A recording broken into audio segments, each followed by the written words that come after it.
Mambo vipi mwana michezo mwenzangu popote pale ulipo, karibu katika chaneli yetu. Ni wakati mwingine tena na saa mzuri kabisa wa kuendelea kupata zile taarifa mbalimbali za kimichezo ambazo zinaendelea kujiri. Bwana, mchezo wa fainali ya kwanza ya kombe la shirikisho barani Afrika kati ya mnyama Simba Sports Club dhidi ya RS Berkane umemalizika katika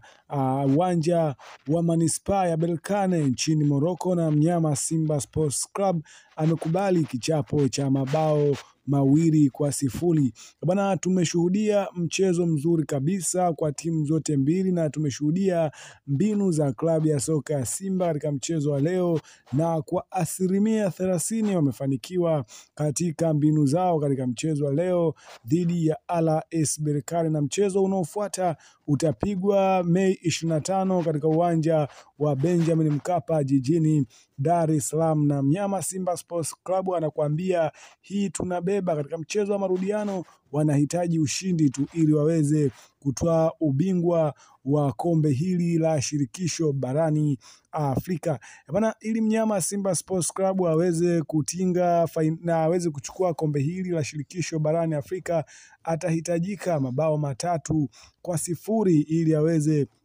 kutoa ubingwa huu ambao wamekuwa wakiuwaza usiku kucha. Lakini pia mashabiki wa klabu ya soka ya Yanga wamechukulia kama kichekesho kwa mnyama Simba Sports Club kufungwa magoli 2-0 na Berkane, na pia tumeweza kuona afisa habari wa klabu ya soka ya Yanga akiposti katika mtandao wake wa kijamii wa Instagram akisema